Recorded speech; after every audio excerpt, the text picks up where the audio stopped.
Welcome to the best netball podcast ever. And Ever.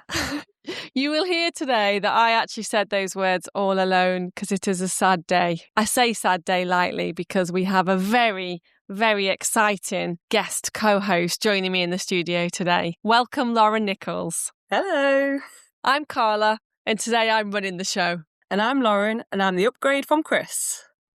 So for our listeners, Chris is unfortunately not with us. She is allegedly on holiday, word on the street. I've heard other versions of that. Lauren, anything? Yeah, I think she's under a rock after how terrible her fantasy netball team's going. She doesn't want to be seen in public, doesn't want to speak out. So hopefully she's waiting for the season to end and then she'll resurface.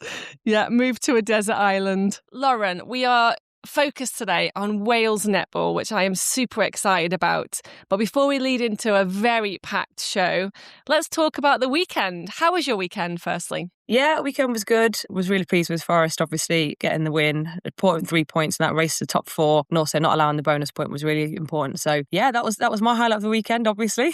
How about you?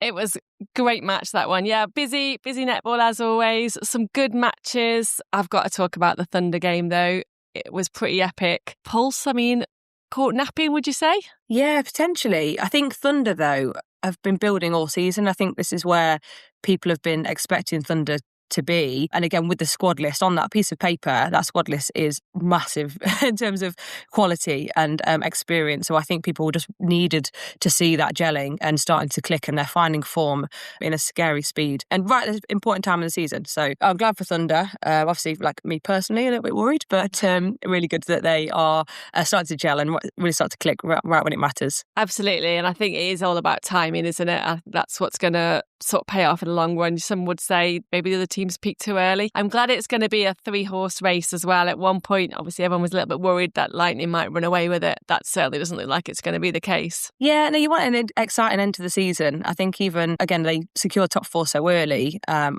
we're also on that unbeaten streak for so long. Just trying to keep it interesting as the season finishes, that everybody in there could win in like top three that are secured, and whoever gets that fourth spot is going to be competitive. I don't think it's just going to be as simple as obviously just Lightning just walk it. It's really now a competitive stage that we're at. So I'm excited to see how the season finishes. Do you think there was a big impact from the Lightning Pulse game? Were they tired? Was it fatigue? I mean, obviously we're thinking that Thunder might be peaking, but does that go against the other team struggling?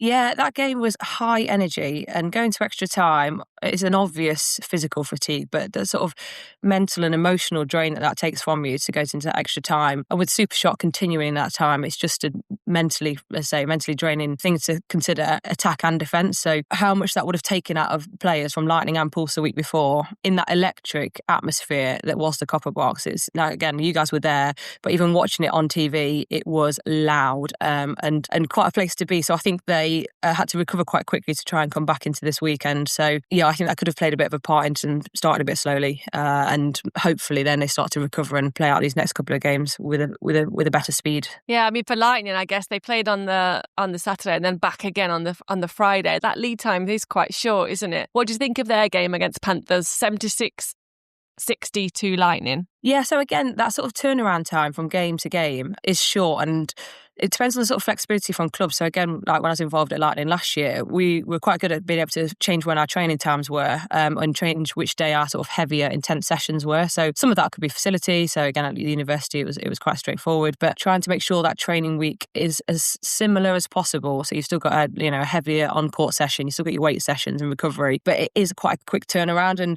we know obviously that Panthers came at them and again, really maybe had a bit of a shock on them at that half time, but that's another team that's building. So it's really good that they came at them and really were close in at that half-time stage, but Lightning just sort of true to form really pulled away that second half. And again, that high 70s we've seen from Lightning quite a bit in the season. That is a really, really good attacking scoreline and a high-scoring game all around. But in terms of getting to 76 goals, you're not really losing a game at that point, getting to that many goals on the scoreboard. So the scoreboard pressure they put on was really good. It just maybe just slow out the blocks maybe.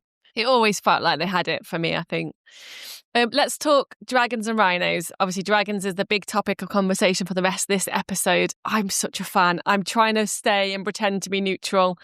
I love them. And I thought, again, It was a tighter game than I expected, but I always felt like Dragons were reasonably safe in that match. What was your thoughts? The last couple of seasons, they've been really building, and they've had quite a few of those squad members stay the same. Again, the same management. So as a squad and a culture, they are really tight and they train hard. They really push each other in training. And again, I've got a few friends across there that I speak to and know what their culture and their general day-to-day looks like. So although the results maybe the last few seasons haven't quite gone their way, they have just been building quietly. And I think then having the intro of sort of Niamh McCall as that 2-point shooter that's made a huge difference, obviously with the change in the Super Shot last year, having her in this year has then just made them not just competitive, they're out to win games and they're out to go and push out leads and start to really compete, and now in a position to fight for top 4. So, you know, the last few years they've not had a win at home, and now they've had a back-to-back wins, which I know Liverpool wasn't their home, but back-to-back wins they haven't had for years either. So it's that confidence, you can feel it brewing within them, and now it just took them to do it once and get that win early on in the season, or again taking pulse for extra time early on in the season, and people saying,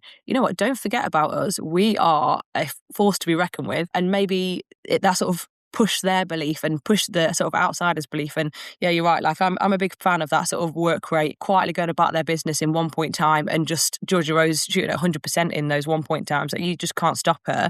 And then bring on Niamh McCall, here you go, here's some 2 points just to add to the tally. So yeah, I'm really pleased for them, and it'd be exciting again to see how they keep building over the next couple of years. Yeah, I totally agree. Do you know, it makes me laugh because I've heard so much conversation this week around almost like criticising that kind of Georgia Rowe 1 point, bring Niamh McCall on, let her shoot some super shots. And I just don't get it. I'm like, what if you had a superpower, you'd use it, right? What's the problem with playing to your absolute strengths? I think it's such a simple strategy and clearly working. Yeah, simple, effective, get the job done. I think sometimes you just can really overthink all tactics and whatever else. Just put the ball in the net, 1 point, get somebody else that could put it in at 2 point. There we go. Done. Nailed it. So what else has been going on this weekend? I'm aware of the Prem playoffs. That was pretty cool. Big part of the calendar. National Prem is the highest level of sort of domestic netball in the UK. Did you see anything? Did you hear it? What's word on the street? Yeah, it's I've been to Prem playoffs a couple of times. One on the side of when you've been at the bottom of the Prem 3, like fight for your life to try and stay in, and then on the other side of when you've done really well at your regional level and then you're competing to try and get one of those last remaining spots in the Prem for the following season. And it's grueling, I'll be honest. The weekends is hard. You've got to have depth in your squad. You've got to have, you know, a 12 that are going to be able to come on and make an impact and not be a difference between your starting 7 and your impact players. Everyone needs to buy in and also like to be on the same page of what you've done. So some teams train quite regularly and have a really good structure of what their training looks like. Other teams might have a few players that are either involved in franchise or Super League and are not in sessions as often, which has its massive benefits that they are more experienced players that are playing at a higher level and training at a higher level in the week. But then they're not then seamlessly transitioning necessarily into that 7 or that 12, and you might have had loads of training sessions without them, and then they're back available for one weekend when they haven't played at next gen or whatever. So it can be quite hard to sort of get people together. But I think the weekend, it's just, again, whatever 12 you take, everyone coming together, really working hard, because it's full 60-minute matches. It's not a tournament play. It's a real tactical show for those 60 minutes. So 2 games on the first day, 2 games on the second, and then like a final as well. So it is a lot of hard work, and teams have tried to prep for that over the last few weeks since Prem finished to get themselves in a position to secure a Prem 3 spot. So which feels worse, when you're the team coming down and facing it from that way, or the team going up and facing it from down below? I think it's from the team trying to fight for your life, trying to stay in. I think if I'm right, I don't think anyone retain their spot from what I saw. I think it's 3 new teams going in. Maybe it is again a bit of an underdog feel. Is it a psychological, you've got nothing to lose, it'd be great, and you've coming off a really good season in your region and you just continue that into Prem. Whereas the teams obviously that have been at the bottom of Prem, and actually all 3 of the Premier Leagues are really competitive and really close. So it's not like there's, you know, blowouts either way. The teams that have been at the bottom 3 that end up at playoffs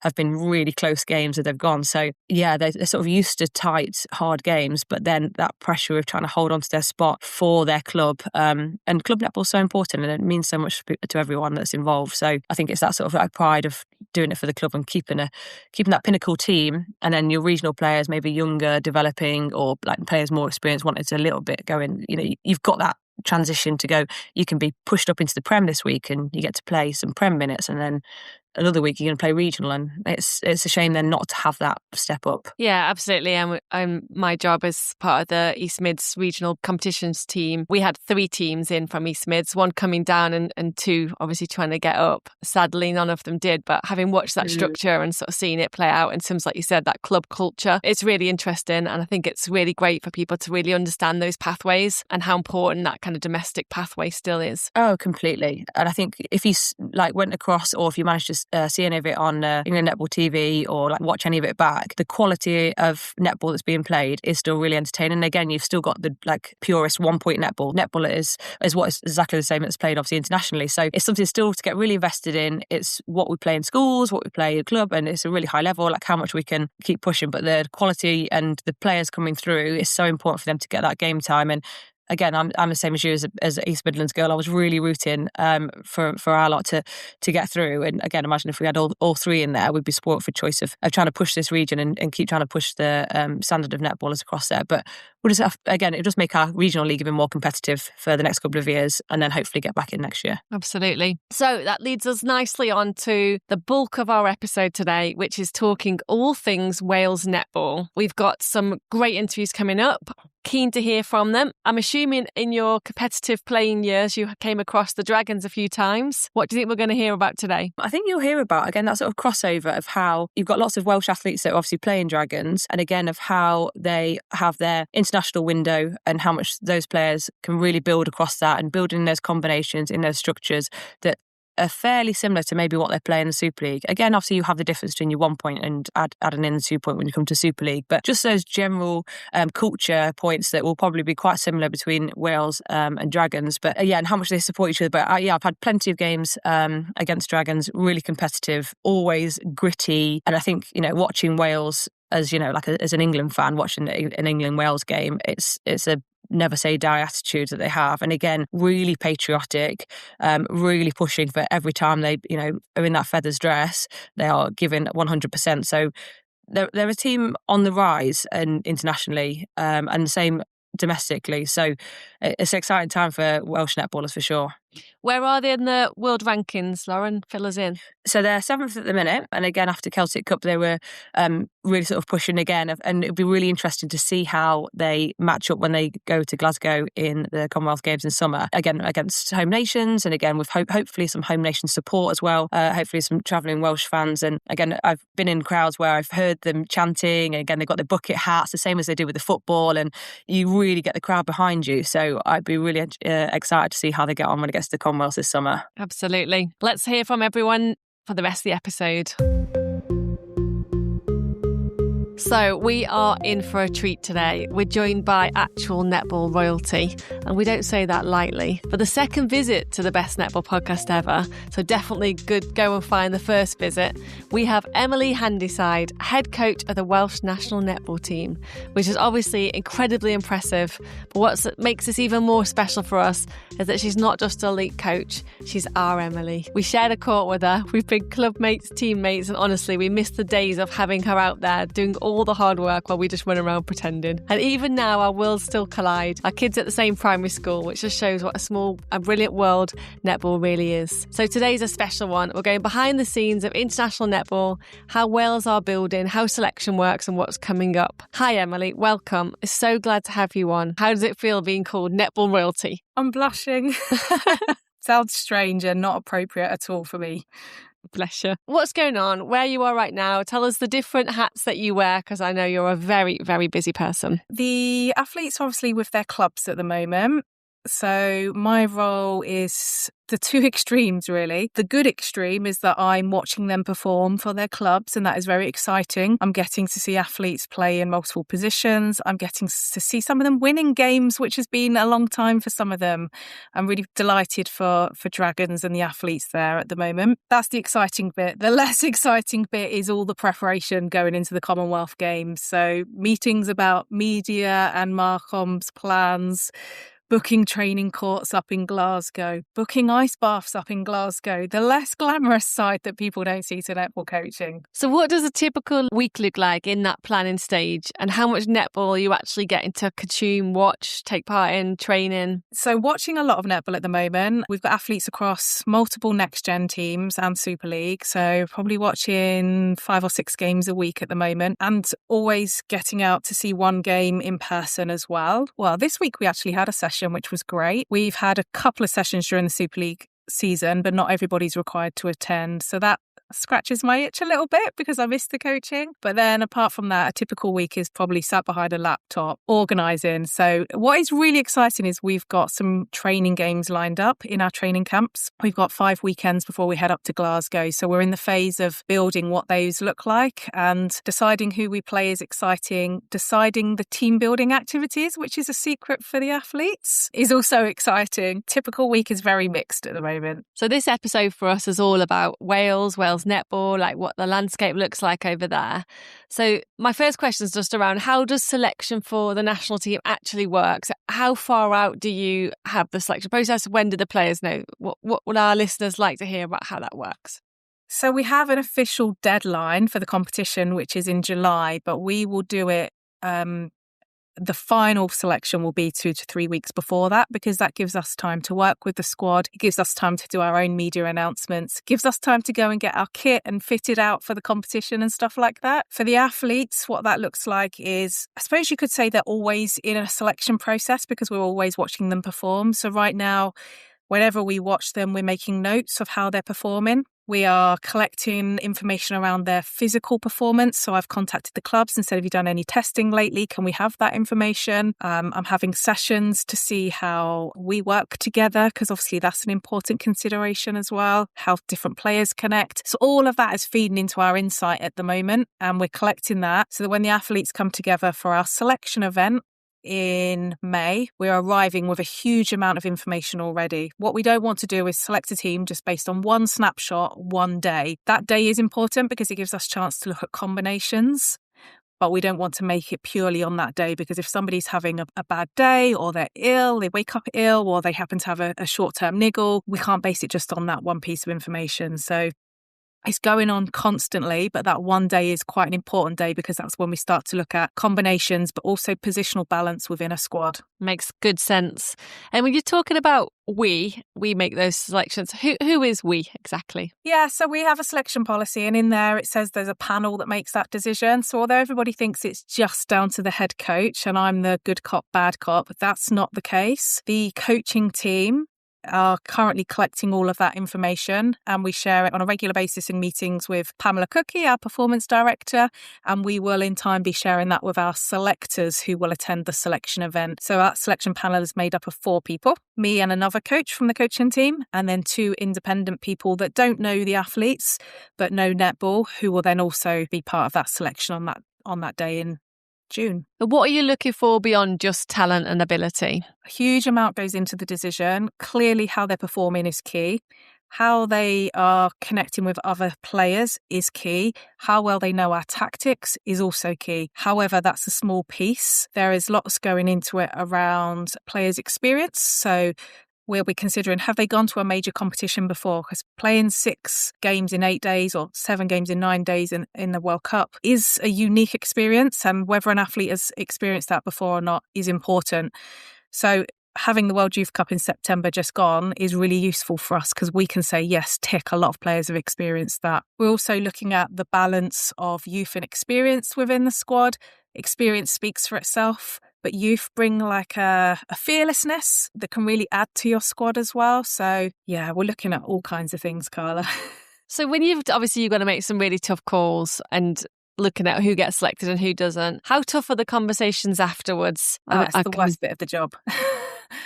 Honestly, you get to know the athletes so well, and you're so invested in them and their goals as individuals, and your job as the coach is to make decisions that are right for the team. And unfortunately, that means sometimes you have to make decisions where individuals are going to be disappointed and upset, but you've been supporting them for, well, in my case, 4 years I've been with them, and it will be the hardest conversation to tell them that decision is not one that they want to hear. It's I'll lose sleep over it. Once we've made that decision, and that period between making that decision and telling the athletes, it's usually about 3 or 4 days, and everyone responds differently. Some are grateful. They see that they've got another 4-8 years ahead of them, so they look at it quite pragmatically and they want the feedback.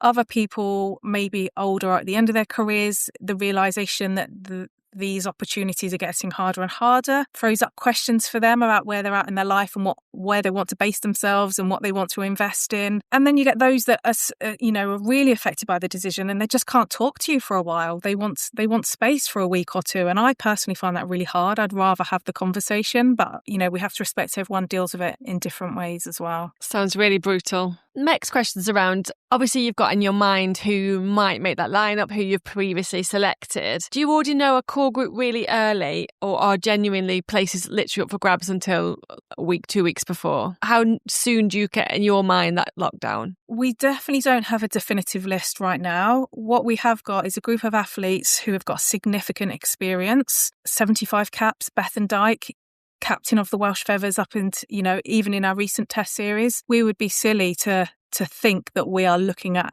those types of players afresh. What we're looking at, what we're back checking is, are they in form right now? And if they're not in form, what's the reason for that? Is it a niggle that's removed them from training for a while? Is that something we can turn around in the short term when we get together for 5 weeks of training? So it's not a given, it's not guaranteed. They have to perform. They have to be fit and fully available. But of course, you're arriving with a strong sense of players that can step into that arena and do a job. But of course, if one person gets injured, that can change a unit's dynamics completely. And if that experienced player has no time with the other younger players coming in, that's also a consideration. So none of those older players, none of those experienced players take it for granted. They know they have to be in form and they know they have to be able to perform with anyone else that is in consideration for that squad. And that's the bit that we're really back checking at trials, is those combinations. I don't envy you with this job. So let's talk a little bit about the pathway in Wales. What does it look like from a young player all the way through to the national team? There's 2 parts of the pathway which are really significant. The Dragons netball pathway, which they were awarded just 2 seasons ago. So prior to that, you could play for them in the Super League, but there weren't age group teams to play for Dragons. 2 years ago, or a season and a half ago, they got awarded that. So now a young player looking at netball in Wales should see that as a really important part, a really important stepping stone to their netball development. You don't have to have played for that club, though, to play for Wales. You might live in England and play for a different club and be dual nationality. So we also have our Wales pathway, and we have under 17s, under 19s, under 21s and the seniors. And again, you might as a youngster look at that and be striving to work your way through the age groups. But equally, everyone has different journeys, and people come in who might miss the under 17s and under 19s and join at under 21s because people develop at different times. So just having an awareness of the structure and the points that you can come in is really key. Where's Wales strong right now, and where are you trying to grow or improve? I think our seniors and the athletes that recently went to under 21s who will transition and either have or will very soon transition to seniors is a real strength. We actually have really good depth in all areas of the court. I can honestly say there's real competition for selection. There are several people in each unit that could be selected, and I don't think that's always been the case. There's also some real exciting talent in the pathway. For us, the development is around making that pathway more accessible. So at the moment, a lot of it's in the south, around Cardiff. There's a huge amount of work being done into our Umlauf strategy to make sure that those netball centres are spread across Wales. So if you're in the north or the mid Wales, you can access high quality training all year round. As head coach, how much are you studying other teams and leagues and systems, and which leagues in particular do you watch closely? So I do study a lot of other teams. I'm constantly watching, for example, individual athletes and how they perform. So there's a number of Scottish and Northern Irish athletes in our Super League. I will be watching them and seeing on a good week what they're doing, but on a week where they're being outplayed by their opponent, what is it that the opponent's doing that we might look to do when we face them? I do look at other leagues as well. But the majority of my time is spent looking at the Super League, because obviously that's geographically accessible for our athletes, and we want to make sure that they can access that and be competing with the best in the UK. Where do you take inspiration from in terms of external other countries or other teams or other lineups that you think could add value and depth to your Welsh plans? Well, I'm really lucky because I have another job where it's working with high performance coaches across all sports, and I actually take a lot of inspiration and insights from other sports, which I think is a real strength. I was a full-time coach in netball for 12 years and I gained a lot from that. What I'm doing now is looking outside of the sport and bringing information in. And as an example, recently done some work with City Group, which is a football group who look after footballers in the Premier League and the academies, and learn around their selection processes. And I've adopted some of that into our processes at Wales. When you talk about specifically the Welsh setup and the Welsh environment, what are you trying to create in particular that you think adds value beyond the court in your Welsh team with your Welsh players? Our Welsh identity, our culture, our environment, these are things that I really, as a coach, think are really, really key to success. You can have lots of talented individual players, but if you aren't cohesive as a team, you're not going to perform to your best. I also think if they're not happy athletes and they're not thriving, they won't perform to their best, and in a pathway they won't develop and progress. So for us, we're doing a lot of work around what does a good environment look like for a high performance athlete, and what does a good environment look like in the pathway, which means athletes are clear around what's expected of them, that they enjoy the coaching, that there's coherence and connection from age group to age group, so that there's a system that can help them travel through, but also an environment that enables them to thrive. And I think at Wales, going back to the question around our strengths, absolutely one of our strengths in the Feathers squad is their togetherness. They genuinely are all friends off the court and spend a huge amount of time together. And that's something really special that we need to try and nurture at all age groups. What's been your proudest moment so far as head coach? There's so many, it's really hard to pick one. There's the small moments that people don't see, like an athlete getting their first cap in front of their parents. And I will often watch the parents and how proud they feel, and you see them with like tears in their eyes. And yeah, I just feel so proud of the athlete and feel so happy for them and their families. I'm also really proud of us getting 6th in the world. That's, we've made history for Wales Netball. That's their highest ever achievement. And that didn't come easy. The teams that were ranked above us weren't able to play us at that time. So on paper, the obvious route would have been to play the teams. We were 9th, so play 8th, 7th and 6th and beat them. We weren't afforded that opportunity for lots of different reasons. So to actually climb to 6th felt impossible at the time. It felt like the system wasn't designed in a way for us to do that. But actually, we went and controlled the controllables and won all of our games that year and climbed to 6th. And that, if I'm being completely honest, came as a little bit of a surprise. It came sooner than we thought it would. So yeah, a pinch me moment that we all feel really proud of. If someone's listened to this and they think, I want to play for Wales one day, what should they be doing right now? Depends. I think advice for youngsters, you might have an aspiration to be a netballer for Wales. Don't just play netball. I'm such a big believer in younger people playing lots of sports and not specialising too early. And there's actually a lot of research that shows that young performers that specialise too early tend to be very good in their age groups, but don't typically go on to be senior athletes. So in your strive to be that Welsh feather, don't hurry there. Play lots of other sports. That would be my advice. What do you think would surprise people mostly about being a head coach that we don't think about? Oh, great question.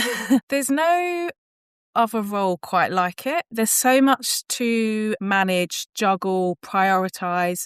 There's so much about the role you don't learn as a coach that's developing that until you're in it, you realise how big it is. And some of that is really exciting, like the prospect of building a pathway that can benefit future generations of netballers in Wales is really exciting. And as a 21-year-old coach, that isn't something I would have associated with a head coach role. But equally, there's lots of bits that are not as exciting that nobody tells you about either. But just the reward of supporting athletes, there's nothing like it. Emily, I can't tell you enough how proud we are of you, both Chris and I, from being on court together to seeing what you do now. It's literally incredible. You're really special and we're really grateful for your time today. We wish you the absolute best of luck with the Welsh Feathers at the Commonwealth Games coming up. Need Nia Jones is one of the most respected voices in the game, a former Welsh international, a hugely accomplished coach, an incredible analyst and pundit, and someone who has seen the sport from almost every angle possible. Whether it's on court, behind the mic, or in front of the camera, Nia brings honesty, intelligence, and a level of insight that very few people in netball can match. What we love most about Nia is that she doesn't just talk about the game, she understands the people, the culture, the pressure, the emotion, and the identity behind it. She's passionate about Welsh netball, passionate about performance, and never afraid to say the things others are thinking. With Wales Netball celebrating 80 years, there honestly couldn't be a better guest to help us explore where the sport has come from, where it is now, and where it needs to go next. So settle in, because this is going to be a really special conversation. Nia Jones, welcome to the best netball podcast ever. Hey, congratulations on that title as well. I'm not disputing it. I love what you guys are doing, and that was so kind. What a lovely introduction. So thanks for having me. Thank you so much for coming on, Nia. We are so grateful. I feel pretty privileged to have your time today. Oh, no, I've been following your podcast, guys, and I also love your access into all the players as well. I've spoken a lot about how I love the little snippet that we get at the end of a game if they get player of the match. But actually, if people head to your Instagram page, you often get other exclusive interviews with players as well. So keep up the great work. We just stalk them. Oh, yeah, perfect. That's what you got to do. But you know what? Great thing about netball players is they're actually well up for doing more media stuff than we even ask them to do. Unlike other sports that are very protected, credit to netballers, I think we're always up for doing more. So well done for exploiting that little avenue. Thanks. We're talking all things Welsh netball. We've had some great interviews on, and we are super keen to include you in this conversation. What separates a good international environment from a great one? It's a great question. And I do feel like I'm privileged to say that I have been a part of some great ones. And unfortunately, we discuss this quite a lot when we've been in groups where you can just feel like it's a really, really nice, good environment to be a part of. And if it was easy to describe and easy to assemble, I think, people would be selling it in shops and just buying it straight off the shelf. So I think that's what makes sports so magical, is that you don't really know what that magical formula is until it's happening in front of your eyes or you're a part of it in real time. And then you've just got to soak it up and take it all in, because you don't know when it could all change. It could all change tomorrow with a coach leaving or a player injury or a big fallout somewhere. So it's really, really special. I think for me is when I personally felt most accepted to be myself. By that, I mean coaches and teammates who understand that I might be more vocal than others. I might show my passion in a different way to others. I want everybody around me to look and sound like they're working as hard as I am. Feeling that level of acceptance from my teammates and coaches always, I felt, brought the best out of me as a player, as a teammate, and as a captain as well. I think there's a common misconception with female athletes that we're just obsessed with getting paid more money. And that's so far from being the truth. You don't play netball to make money, let's be honest. It's obviously a nice, almost reimbursement for the time and the sacrifice that you make. But I wouldn't change any of my Welsh caps for money. We never ever got paid a penny when I played for Wales, and I can't see that happening for a good while yet. But it doesn't take away anything. If anything, for a nation like Wales, I think that's what makes it so special when you get to a major tournament and you get an amazing win or you get a sellout crowd, is because you know that behind closed doors, when nobody else is watching, you've put in the hard yards with your teammates in some sweaty little sports hall in the middle of Cardiff somewhere, or the middle of the valley somewhere. And that to me is what brought us closer as a group. And I said it at the World Cup in one of the interviews. We don't have the resources of other nations. We don't have the talent pool of other nations. We don't have the height of other nations. There's so many things that we don't have compared to other nations. But what we can have, and what we did have at Cape Town, I felt, was world-class team spirit. And that is something that can get you over the line in those really tight games. And it takes a lot of work, the off-the-court piece. It doesn't just come, I say that a lot to my teammates, we expect a level of commitment to rock up to training, but if there's a team meal on, I also would expect the same level of commitment to get to that. So that off-court piece doesn't just happen overnight. You have to put effort in to get to know each other. And I'm sure it's the same with you guys. You care more about each other because you know each other and you know what each other has been through. And therefore you can tell when each other have had a bad day, and you want to step up more on your podcast to compensate for that. So definitely that closeness off the court that takes work as well. And that's why, you hear the Diamonds talk about being a sisterhood. word. It is that you've got to squabble and you've got to have disagreements. And in analysis meetings, you're not always going to have the same idea about why a centre pass didn't work. And believe me, I've seen a lot of crosswords, but at the end of it, you hug each other and say, love you, let's try again tomorrow. What do you feel a responsibility to represent or challenge when you're analysing Wales netball national teams and their athletes? I think it's conflicting for me, right? Because I've always been probably the player, not because I set out to be this way, but I've always felt a little bit like the bad cop when I'm in an environment. And I'm happy to play that role. But, you know, it can become tiring as well, especially when you're in an environment of always asking for more, of always banging on the door of somebody higher up and basically complaining about something. But I think it's important that you have those people in any environment. And obviously there's a time for it and there's a way of doing it.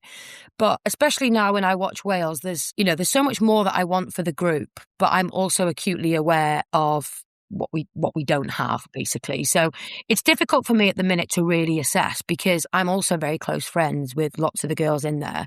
And I know, like on our podcast, a question came in that we didn't choose to select as a question to answer, which is, can you pick your Welsh Commonwealth Games squad? Now, I wouldn't mind picking it for the Roses, because I don't really have any close allegiances in the Roses, and I can approach that more as a fan watching from the outside. But I would feel really uncomfortable trying to pick that 12 for the Commonwealth Games, just from my opinion, because I've got very close friendships. I know what lots of the players have been through and are going through, but also it's not a team that has athletes playing in the Super League week in, week out. So it's very unfair for me, I feel, to judge where people are at.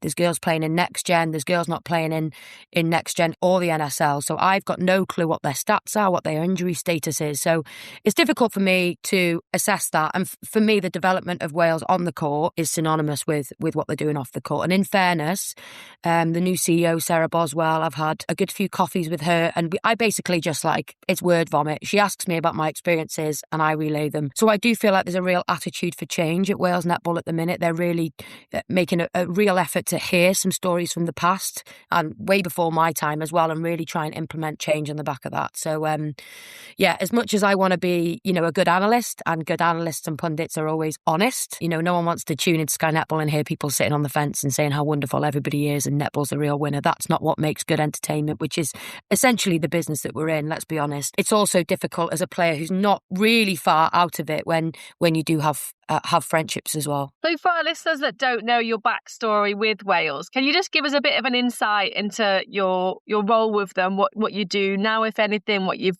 done, obviously playing-wise, career-wise? Just talk us through that. Yeah, so I was first involved with Wales Netball when I was 14. So it was much more straightforward, but also cutthroat back in the day of getting selected for your country. And I think that's a work on now, is I actually don't understand if a young athlete comes up to me and says to me, how do I play for Wales? I don't think the pathway is as clear. I think it's better in terms of accessibility. It's not just a one-off trial on one day, and if the selector catches your eye, then you're in. And, it's far more cutthroat and old-fashioned that way. But for me, it was a little bit simpler to understand. I trialled for my school. I was then put forward to trial for my county in North East Wales, which was Flintshire. From there, I was put forward to trial for North East Wales, which was my district. And I actually didn't get in the first year that I trialled. And that's something that I look back on and I'm really grateful happened, actually, because it was a little bit of a wake-up call. I was playing football and netball and doing loads of other activities as well. And I didn't realise until that moment how much I enjoyed netball and how gutted I was until I actually didn't get into a team that I just rocked up for because my coaches and teachers told me to. So that's something, I think if you ask any netballer in the Super League, they can name a couple of real setbacks that they've had from a selection point of view, which is why when young athletes don't get picked for things, it's basically just how you respond to that. I think it's not a no forever. It's probably just a no now if you really want it. So yeah, eventually ended up getting into the North East Wales team when I was 14. And from there, we used to have this big tournament called the Inter-Counties Tournament, which is the one time of the year that all the counties, they had an under 14s, 16s and 18s event going on somewhere in Wales. And it was dog eat dog. And it always used to be like North East Wales, where I'm from, against like a Glamorgan Valleys, which is like the Bridgend area, the Beth Dyke area. They were always the two strongest ones. And from there at that tournament, there was always a couple of Welsh selectors. And back then it was a letter through the post, which was very daunting when you open it, and you were invited to come for a trial for Wales under-17s at the time, which was a day down in Cardiff of fitness tests, drills, match play. Very scary when you're 14, but managed to make it into the long squad there. And then it was just a series of like weekend camps. And I remember one of the mums as well, because there's a little group of us from North East Wales that got in. And again, we're only 14, 15, 16. She actually like bartered Arriva Trains Wales, which were a big train company at the time, for us to get free child tickets or very discounted child tickets. So all the parents would drop us off on a Friday night at Wrexham train station. We'd all get on with a meal deal and just make our way down to Cardiff on our own, stay in the Sport Wales National Centre until Sunday night, and then head back up. And we did that once a month for the whole year until eventually it built up to the Netball Europe Under-17s competition, where we would inevitably do really well until we played against England. So amazing memories. And I was fortunate enough to sort of repeat that process all the way through 17s, 19s, 21s. World Youth Cup at 21s was my first real taste of being captain at a major tournament. I'd been captain of 17s, 19s as well. And then eventually made my senior Wales debut. Thank you to Melissa Heineman, or Melissa Bessel as she was then. When I was 21, Wales actually won gold. So we actually beat England that time. I won't mention that England used to kind of enter an under-21s team. It doesn't matter.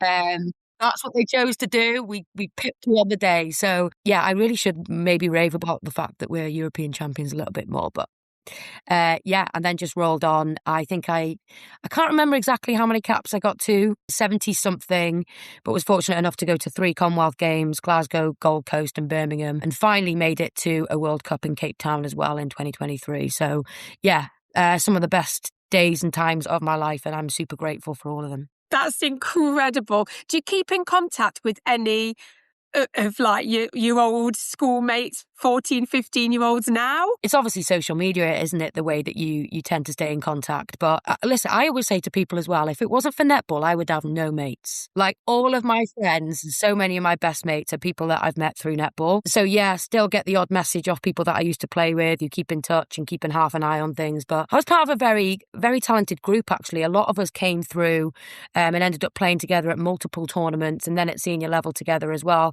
People like Chelsea Lewis, you'll remember, Stephanie Middleton, played at the Commonwealth Games with her. So people that, I first got to know at North East Wales. We did then eventually, sort of 10 years later, end up at major tournaments together, which was really, really special. And again, it's like Beth Dyke. I know I talk about her a lot, but we've known each other since we were 14. So when you're on a team in a tight match with somebody that, you've been through everything with and you know each other inside out, it really does make you go the extra mile for that person. But also then if you see them go down injured or you see them make a game-defining mistake or something, it hurts you just as much as if it was a genuine family member. So I think that is one pro of having a smaller talent pool in Wales, is that we do get that closeness as well. When you think about 80 years of Welsh netball, what stands out as real progress and what hasn't actually moved at all? I think in terms of real progress, we've now got some real top-level athletes that people hopefully recognise as being, some of the very best, some of the most entertaining. And it frustrates me almost that now if I ask players to name a Welsh netballer, I think it might roll off the tongue, hopefully. But what annoys me as well is people don't realise Anna Stenbridge was a Welsh international. I sometimes mention that and people go, what?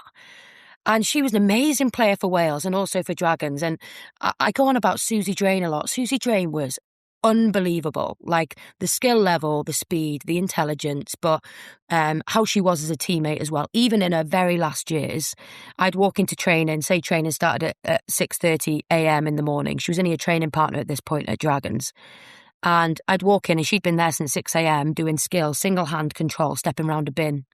But like not for attention, not for clout. It was just because she knew what she needed to do to prep herself for that session. So that, I don't feel like people like Susie or Anna or Billy Bowers, who was my idol growing up, who played down in New Zealand and was an amazing player for Team Bath.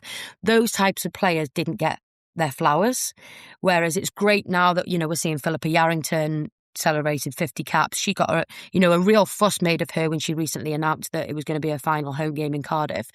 And I do feel like Wales have recognised the mistakes of the past that, and again, we don't have a huge workforce. They're a relatively small national governing body trying to balance the Welsh Feathers programmes and the Dragons programme. So that's unique. And, like most people in netball, we do an awful lot outside of our job descriptions. There's an awful lot of volunteers that we totally rely on. Even people in paid positions are probably underpaid and overworked, like most people in a developing sport like netball. So that's probably the biggest area of progress that I've seen. And obviously the standard I would have liked to have thought has gone up in terms of fitness, conditioning, skills, expectations, that whole side of thing.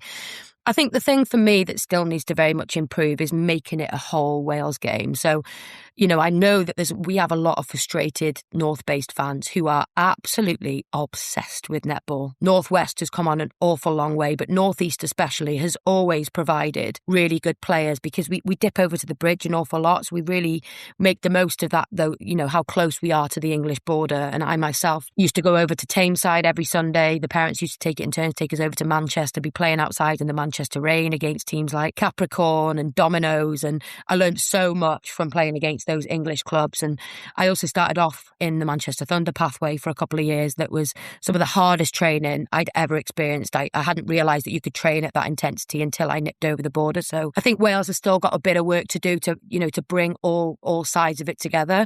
We're not the biggest of countries, just over 3 million, but there's still a little bit of a disconnect between the north and the south. Everything very much is in Cardiff, which is fine because the facilities are the best, but it's how we bring that one Wales together to feel like one big community. And I think that's part of the reason why Dragons have chosen to drop the Cardiff from their name. They'll always be synonymous with Cardiff. We used to be the Celtic Dragons, of course, but we want to really make all of Wales feel like that. If they're going to back a team in the Super League, it's that team. Because at the minute, geographically, it's much easier for fans up north to go and support Manchester Thunder, and you can't blame them for that.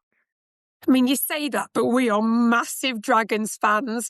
We were literally screaming when they played at the weekend. It was why is that though? So why is it that a team like Dragons sort of draws in? Because it does draw in those. We used to have a saying at Wales that we wanted to be, say at a World Cup, we wanted to be everybody's favourite second team. So obviously, if there was Kiwi fans there, they'd be supporting the Silver Ferns. But who's their second favourite team? Can we make it us? So yeah, I'm interested to hear. That's exactly what's happened. Yeah. Exactly that. We saw it at the Super Cup. I can't explain it. And I mean, both of us are prime examples. All the conversations that we're having, the Super Cup was the easiest to see it. You were there for your chosen team. And then but outside of that, it was Dragons, Dragons, Dragons. That's all we heard. So I don't know what it is. It must be that sparkle, that magic, that unexplainable element that just, it almost doesn't make sense, but it's working. Whatever it is that's doing it. Likeability factor, I think. They're so likeable. The coach, everybody, I think they're amazing. Honestly, we're such fans. Really want them to get top four. We know that's not going to happen this year, but next year, 100% they're going to be there, aren't they?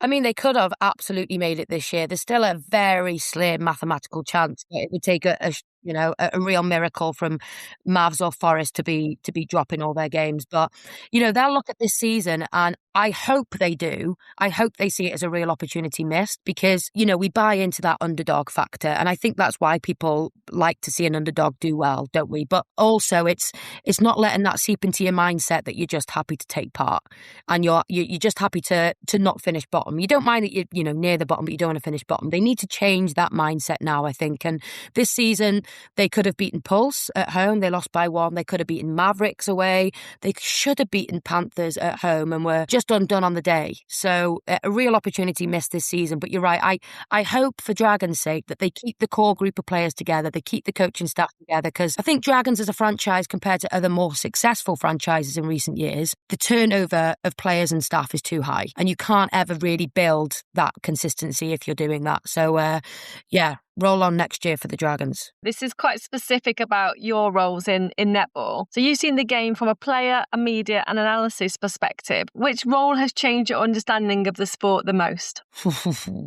Definitely a player. I think it's definitely aided my understanding as a pundit to not just go in and just take everything at face value. You can't just watch a team play poorly or lose a game and, just dig out the players. There's so much more that goes into a performance that, from my experience as a player, you have to take into consideration. Yeah, there's a time and a place to just say that she shouldn't have dropped that ball. But I felt firsthand being a part of what I felt is a really talented group, but you're just not getting the level of coaching or leadership or care that you really need off the court to win more matches. And I think going back to your previous question, what I didn't say, what hasn't changed enough in Wales Netball is that rapport as well between the playing team, the playing staff and the administration staff. It's, if you ask most Wales Netball members, they probably say that communication has been poor for years and years and years between the NGB and the members and players. And that's, again, like, to me, you sit in a meeting at the start of the season and you talk about your values and what you want your culture to be and what type of behaviours, are going to echo those values, if you like. But then if you go on the website, there was a whole load of different words as part of the values of, the office, as we like to call them. But to me, they should be the same thing. And I was feeding back for years that they should be the same thing. And, whenever I'd use the gym at the Sport Wales National Centre, I'd always try and go in and pop in and say hi, because they're doing the work that they don't get to go under the nice, bright, shiny lights and get applauded by the crowd like we do.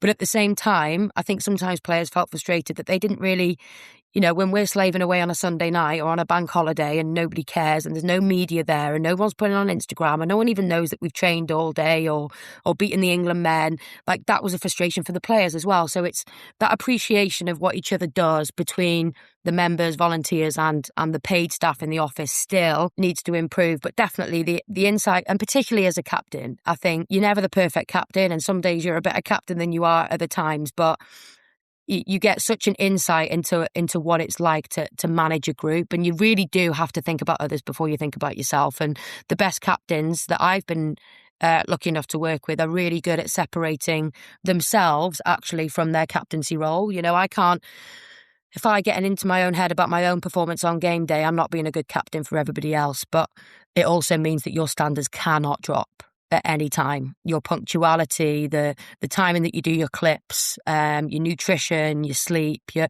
everything. If you're being you have to nail that stuff, because how the hell can you call out somebody else or call out the office if your standards yourself are dipping as well? So for me, it made me a better player, but learned so much from being in those roles and having closer conversations with coaches as well. So I don't know if people will be surprised, but sometimes coaches do use their leadership teams and say, like, how would it go down with the group if I started this player today? How would it go down with the group if I dropped this player today? That didn't always happen, but some of the more secure coaches I know would really lean on the leadership group. There's that level of trust going on as well that, they're trusting me to give them feedback about the group. Or they'd say to me, like, look, I want to do fitness testing this morning. How's the group feeling? And there's times where I'd go, yeah, bring it on. We're feeling really fresh. Or, nah, people are really tired. They've got niggles. So that relationship is really critical to good teams. You don't always think about all of this. It's really interesting. Can we just move on and touch on the Commonwealth? Me and Carla are very, very excited. We are going to them in Glasgow, although I'm not as excited about the road trip, 7 hours in a car with Carla. It's going to be hard, we are. What makes the Commonwealth Games such a unique test for netball nations?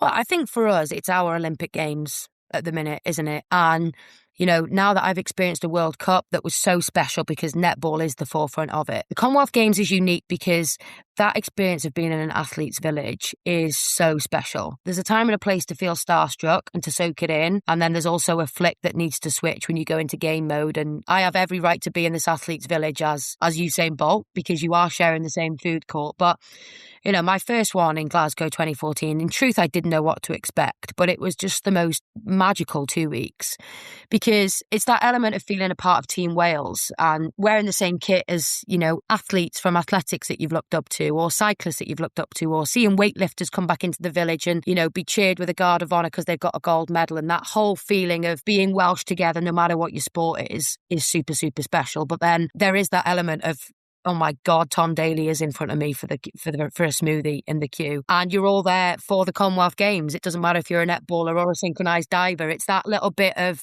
we are on the world stage here, and this event is really, really cool. And like the closing parties as well, like I was front row for Kylie Minogue, for goodness sake. Those little things as well that, when you finish playing, and you have so many lows as a player, you do, like injuries, deselection, fallouts, coaches you love go, you don't get a contract somewhere, like all that stuff happens. But at the same time, like that's where you do need to really bank those really cool bits as well. So yeah, I'm buzzing for it. All the best netballers in the world, all the best nations in the world coming together, because obviously it is based on that. It's the top 12 nations. They've worked hard over the last 4-year cycle to secure that ranking position. So yeah, super exciting. It's a shame, isn't it, that World Netball isn't yet at a stage where anybody can beat anybody. And I think that's why, football is my other favourite sport, is no secret to anybody. But on their day, somebody playing in non-league could beat a Premier League team because of the nature of the game. Goals aren't scored that often. The pitch is big. You can defend for your lives and get a result.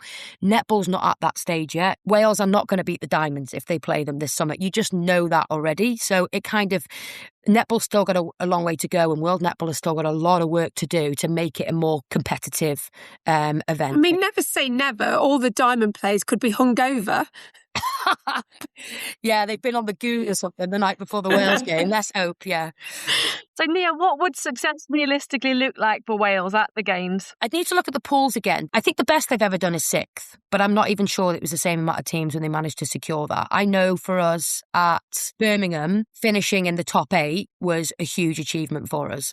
And we felt probably in that playoff that given another couple of years and more exposure against the African style and a little bit more time together, we could have beaten Malawi. We have beaten Malawi before, but they were too good for us on that day. So 7th would have been beyond our wildest dreams. But in the way that the pools go, we're always going to be up against probably 3 teams who are really, really tough. Because I know, so at Birmingham, I think we had the Diamonds, so we didn't beat them. We had Jamaica, so we didn't beat them. So automatically, you know that you're not going to get top 4. And then there's always another tricky nation like a South Africa. So that's who we faced as well. So as soon as you know that you're probably not going to get over the line in those games, although against South Africa, we had been really competitive that year because we'd managed to get a test series against them just prior to going. I think we lost by 9 in the end. So the more you play somebody, the less the fear factor is. So, I was kind of like, probably Bongi Msomi was sick of seeing me because I marked her 3 times for 3 hours in the space of about 3 weeks. But the more exposure a team like Wales can get against those more obscure nations in the build-up for a Com Games, because if you just play Uganda every 4 years, you're never going to get any better at cracking them. So, it comes down to money again. It's if you look at how many test matches or test series England have played this year or in the last 4 years compared to what Wales have done, it's stark, the difference. So, yeah, money is obviously a factor, but we need more matches. And the final question, if you could go back and tell your younger self one thing before your first cap, what would it be? I think it would just be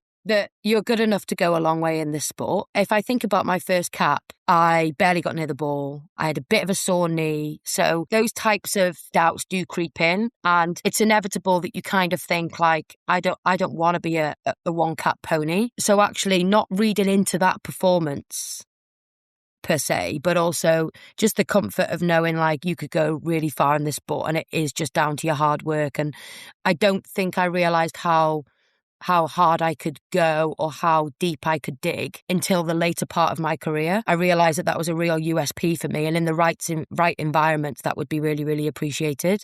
But I wouldn't change anything. I'm so grateful to Wales and to all the clubs that put faith in me, because, netball and sport is a game of luck as well. Like I always say to people, there have been far more talented players than me that I've played with that didn't go on to have the career that I did. And I don't like that we talk about talent, because I feel like that takes away from somebody's hard work.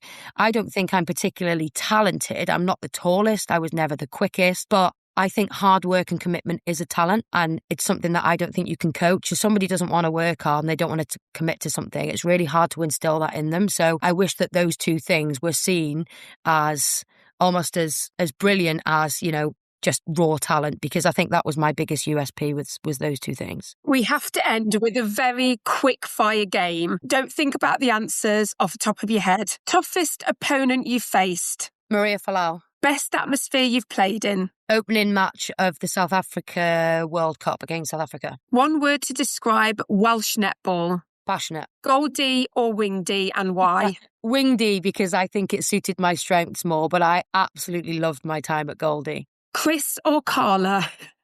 Both of you. The best netball podcast ever. How dare you? Oh, and that's the end. You'll be pleased to know. Thank you, guys. A proud Welsh feather athlete, she's part of the next generation helping drive Wales Netball further forward. And her performances and potential have already earned her opportunities with Manchester Thunder. She represents exactly what this new era of Wales Netball is all about. Ambition, hard work, resilience and belief that Welsh athletes can compete on the biggest stages in our sport. We are delighted to welcome Millie Carter to the Best Netball podcast ever. Good morning, Millie. How are you? Morning. I'm good, thank you. It's great to be here. We're very grateful for your time today. Thank you. Just a few questions. Obviously, this episode, we're talking all about Welsh netball, what's going on in the world, how things are for you. And we're really interested particularly in your start in your platform and the process of getting into that environment through the performance programme. Let's start right at the beginning.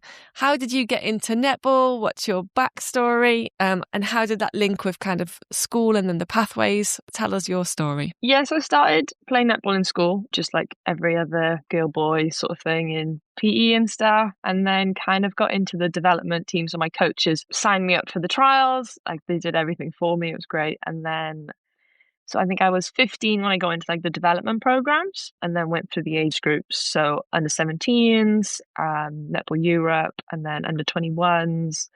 And then from there, then went into the seniors. But it's just so important throughout school. Like I don't think I ever would be where I am now without my coaches, my like teachers, like that school system really drove it.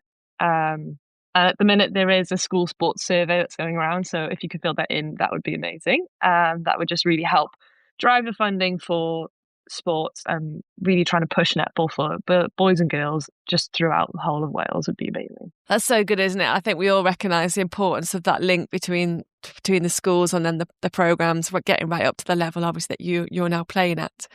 What does it mean to you personally to represent Wales through the Welsh Feathers programme? Just means like, I know everyone's going to say everything, and it really does. Like nobody does this just because, like everybody loves being Welsh, and I know that all the girls also within the squad are just so proud to be able to put the feathers on and, you know, represent and leave sort of like, we have a motto where it's like leave the dress in a better place. So it's just really important to be proud of like myself and for my coaches who help me and my parents and all make the other girls as well within the team proud as well. So Welsh netball generally just feels like it's got a real momentum at the moment, obviously performing well through the world rankings. Can you feel that personally as a young player? Do you feel that shift as you come through? I remember from having that shift of like, I think I was 17 going into seniors, and it's just like completely different. And even now it's just such a bigger environment and a bigger push to really get like top positions and really compete against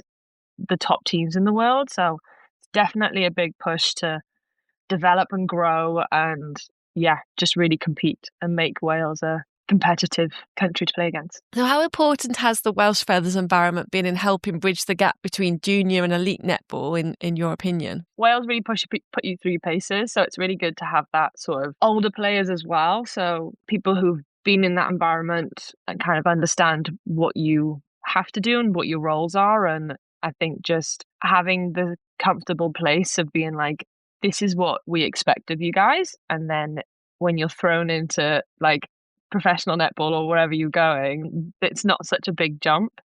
It is just like, these are what your roles are. These are what you've got to do. This is how it's going to go. And it's just a great way of bridging that gap or, you know, pushing yourself. That makes sense. So just having that clarity, isn't it, around where you're going and what the purpose is. Yeah.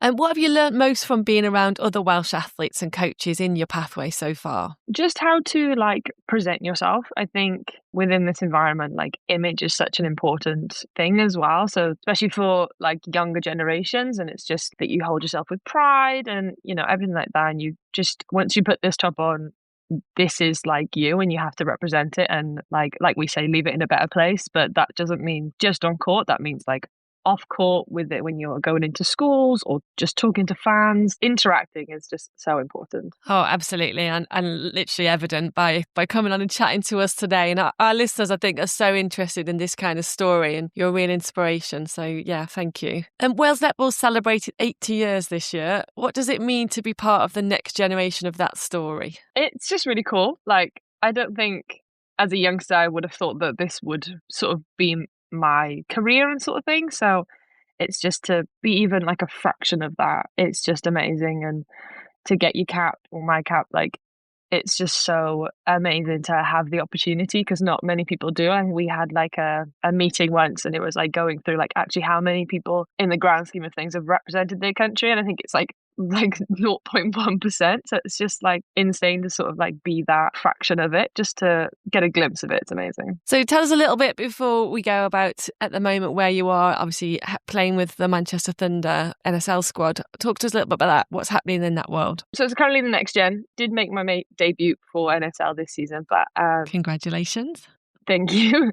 It has been amazing. Completely different change, different environment, different coaching skills, different players. But it's definitely what I needed to push myself to also be a part of the Welsh team. So it's just that next level of developing my skills so I'm better for Wales. Do you find it hard then to head back into that Welsh environment when you've kind of flit in between the two? I suppose, yeah, but in like a good way. So sort of, I think that I've developed skills that not necessarily we had before, or that, you know, that the girls are going to really like thrive with and stuff. And I think the girls are just so friendly anyway. Like everybody in the environment is so nice. It's going to be different. It's going to be in like a bit odd not being seeing them for so long and then just being straight back in. But no, it'd be good. I'm excited. So finally, if a young Welsh player is listening to this today thinking that maybe this could be me, what would you say to them? Enjoy it at the minute. So there's no rush at all to get into the under 17s or under 21s, or there's always plenty of time. There's girls within this environment that didn't do the development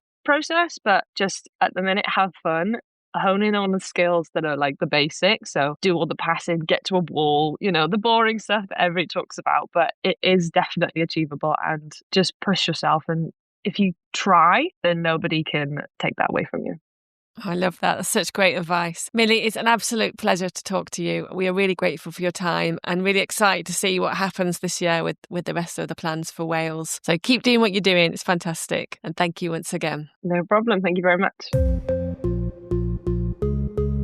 Lauren, I'm exhausted. There's a lot to take in there. I feel like I'm practically part of the Welsh team now. I'm so invested and so clued up. They were brilliant interviews. Yeah, no, I feel exactly the same. I feel like I want to really back them and really get excited and get behind the Welsh Feathers this summer. Obviously, Millie, up and coming, exciting player, near Wales through and through, playing football and netball for Wales. And then obviously Emily at the helm, trying to get them to in those podium positions. How exciting. Yeah, and there's, like you said before the interviews, actually, obviously reinforced by everyone we've spoken to, there's so much belief there, isn't there? And I think just they're a small nation doing pretty amazing things, and there's so much to buy into, and I really hope that the Welsh fans can get behind that, because it must be quite hard for them when their players quite spread out. I know they sometimes have issues in terms of getting everyone committed to their pathway, like we probably have a little bit more success over the border in England. Things like dropping the Cardiff Dragons in Dragons and stuff. It's quite complicated, isn't it? I think people don't always know all about that history and that story. Yeah, I think so. And I think it's maybe, as you say, a bit overlooked. But that's kind of their superpower as well, of just coming together. We believe in our bubble, and we believe that we are capable of incredible things. So it doesn't necessarily matter what those outside noise feels like or sounds like. It's just we're going to believe what we do in this culture, in this little bubble, just going to do it on the world stage. It's really exciting. Absolutely. And some of that belief will obviously come from Dragons having a good season off the back of obviously coming last season. They've got some wins under their belt. They've got some strong players, Bethan Dyke, Georgia Rowe. Like, there's some really great talent out there. I think it's going to come together for them. Yeah, completely. And, you know, it just takes that one season for it to start to click. And like, I've been in exactly the same scenario. 2014, I'm going to try and block it out. I think that was the year we lost every single game at Lightning. And then it just got still hurts. Still hurts. But then the sort of build over the next few years, you just need someone to take it on. So again, that's a Karen Atkinson at the time, and really start to build the following year, finishing in 5th. And people go, oh, here we go, Lightning have got something about them. And then again, a few years down the line, we're making it to semi-finals, and we're finals, and we've won 3 championships. Like, it just takes that one season to start to believe and get a handful of wins mid-table, and just get rid of that almost like elephant in the room of we're under pressure here, and everyone is assuming we're going to lose before the game starts inside the camp. So the players are starting to feel, that's the team that people are going to beat. Outside, people are like, that's the team that's going to beat. As I say, that's what it felt like for us at that time at Lightning. And then, you just need somebody to take it on. So again, just looking at the last couple of seasons, they've started to build, and that belief is now with them. And a couple of years' time, or even this year potentially, Dragons are in a position to win it. But a couple of years' time, they could really be a serious contender to be winning the whole Super League, which, 2 seasons ago, or even last season, and finishing last, you wouldn't have said they were anywhere near. So, yes, the belief it's coming. Absolutely. Couldn't agree more. Thank you once again for stepping into Chris's shoes. We are super grateful and very glad to have you on board. Chris is probably going to be a bit worried now. I mean, Bex, the boss, is going to hear this back and there could be some decisions made. Look, I took this as a bit of a trial. I now accept the job. Thank you very much. Chris, I want to say a huge thank you to our sponsor, Akuma, for backing this excellent podcast. They have some awesome kit on their website. Go and check them out, akumasports.com. As always, please make sure you like, follow and share to help creating this content. We love your support. And all the information from today's Welsh-focused episode is in the magic show notes. Magic show notes. Contact us on Facebook, Instagram, TikTok or email. Are you willing to sing the email address? The best podcast ever at gmail.com. It's the best right? netball podcast ever at gmail.com. But it's fine, you're learning. I tried. Early days. I tried. Day one. Thanks for listening, everybody. Have a great week. Enjoy. Bye.